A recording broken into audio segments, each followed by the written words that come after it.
On the heels of that, I want to bring in Glenn Thrush. He covers of course, the Justice Department for the New York Times. He's also joined by retired FBI agent Katherine Schweit. So I want to thank you both for being here. Glenn, in your latest article, you write the search for the suspect in Charlie Kirk's murder, quote, ended in the mundane way that many manhunts do. Okay, so the mundane part being a surrender, right, rather than a capture.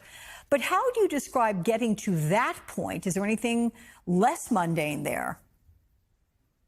Well, I think the thing that makes it less mundane is the level of federal involvement and sort of the level of skin in the game that senior federal law enforcement officials, particularly Kash Patel, the director of the FBI, had in this case. In general, there's always a ton of federal, state, and local coordination that goes on around the country.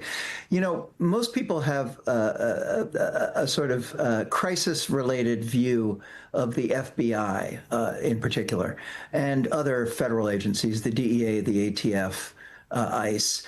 For the most part, ICE excluded, they participate in task forces. There's coordination on forensics and weapons tracing. All kinds of stuff goes on between these departments without any involvement from people up the chain. And in general, in this particular case, those resources were very quickly brought into bear. After the suspect escaped, after Robinson got away, or what he's accused of, the FBI was on the scene, according to our reporting, within 16 minutes. So they had a presence there almost immediately. And the forensics units were present as well, and the ATF began gun tracing. The thing that makes this totally different is the presence of Kash Patel and the fact that on that first day, he erroneously promoted the detention of a potential suspect as being a huge breakthrough in the case, then had to walk it back. And also there were delays in the release of the surveillance footage and the photograph of the suspect that might have helped move things along more quickly.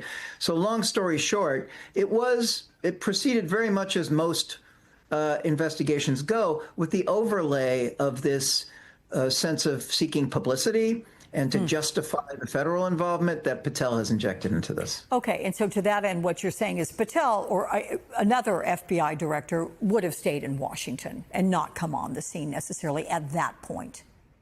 You know, I've talked to dozens of folks in the last couple of days. Patel going to Salt Lake City, you know, while it's fairly extraordinary, given the magnitude of this, was probably not the craziest thing in the world.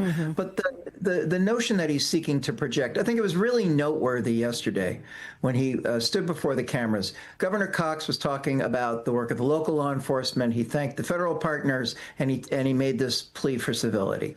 The first thing that Kash Patel, almost the first thing that he said, was to thank President Trump, the guy who gave him his job.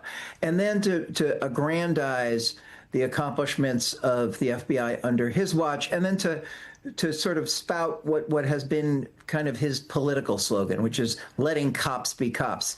There's no evidence that any great policy change that the FBI effectuated had any impact on this investigation. We know how this went down. This went down like a lot of these things went down. There was a manhunt. His image was shown around, and a family member informed police, and the suspect turned themselves in. Yeah.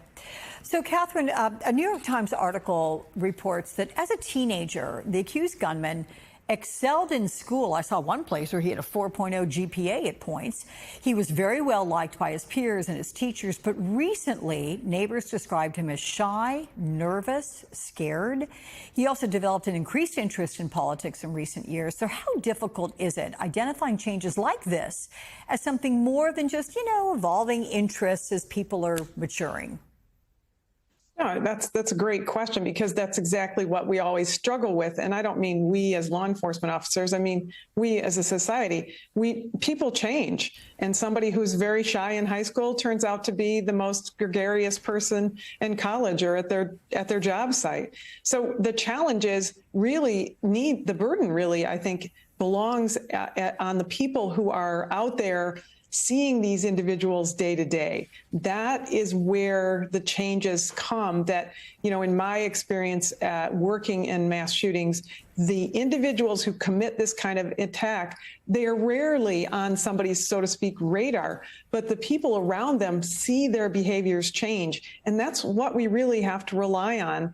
But I do think oftentimes we see the struggle with somebody, this kid in his neighborhood, his neighbor's like, oh, his parents didn't raise him that way. The 13-year-old who was arrested with all the guns in Washington State, his parents said, well, he was just kidding. Parents have to be there. Neighbors and friends have to be there. And because there are eyes and ears as a society to see if somebody is on a bad path. Yeah. And Glenn, you report this investigation and search for the suspect was, quote, a grave leadership test for FBI Director Kash Patel, who, as we discussed, he went to Utah to personally oversee the investigation. But what is the fallout from this leadership test? Well, it's really interesting because, frankly, it was a leadership test because Patel kind of made it a leadership test. There was a lot of pressure on the Bureau and the Department of Justice to surge resources and get Charlie Kirk's killer brought in, right? That was clearly the kind of pressure. That's a kind of pressure that is normally brought to bear on all of these jobs. These are tough, difficult jobs, right? But Patel, I think, put himself at the center of this.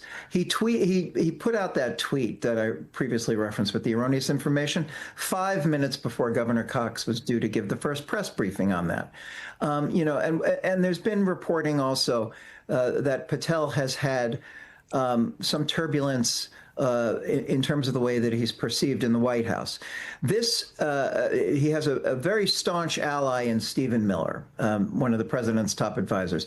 And what is really noteworthy, and why I think Patel perhaps may have jumped so much center stage here, was earlier that day, myself and my colleagues reported on a lawsuit filed by 3 senior members of the department, former members of the department, that Patel personally fired, including Brian Driscoll, the man who preceded him as director. And Driscoll lays out a scenario in which the White House had enormous, really unprecedented influence on the Bureau because Patel was seen as compliant.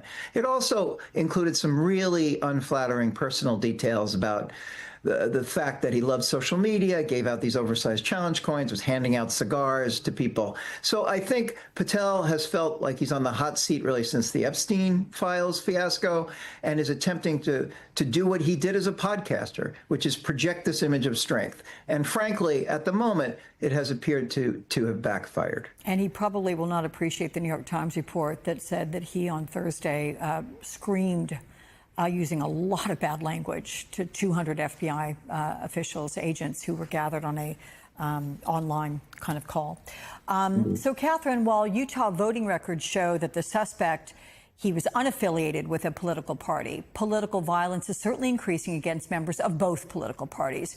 What role does social media play in this? And is there any way to identify social media's influence on any one person, since most people engage on their own, right? Also, why might someone be so compelled to kill someone so publicly? I mean, is that a statement in itself? It is.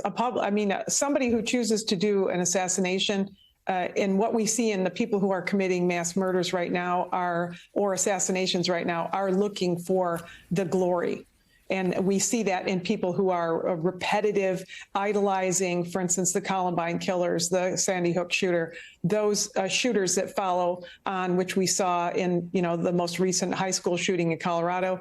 The shooters want to be glorified. They want to be like the other people. And that's the struggle I think that we have, 10, 15 years ago when I started in this after Sandy Hook, I was asking news agencies, please stop talking about the shooter. Please stop showing so much of their pictures. Don't glorify the shooter because we're seeing copycat killings.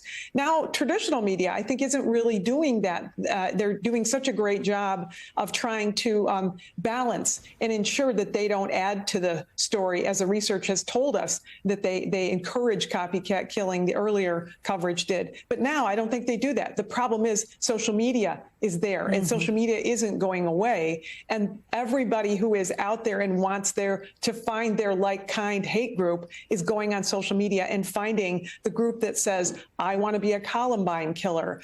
How can I be a better mass shooter? What guns do I need? You can find answers to all of that. And I hear frustrated people say, well, that just needs to go away. I think that's part of the problem. It's not going away. We need to do a better job of being in contact with the people who are right around us. And in fact, yesterday, Utah Governor Spencer Cox called on Americans to use Charlie Kirk's death as a reason to come together and end political violence. Let's listen to him. This is our moment. Do we escalate, or do we find an off-ramp? And again, it's a choice. It's a choice, and every one of us gets to make that choice.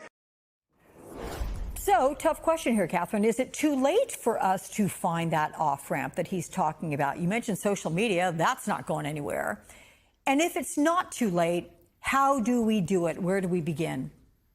Alex, I don't think it's too late. I think that we struggled with this in the 60s and the 70s, and we were so polarized, and we had the assassination of Kennedy and Martin Luther King and Malcolm X, and we still came out of that, and we managed to find a better ground. We managed to be better people.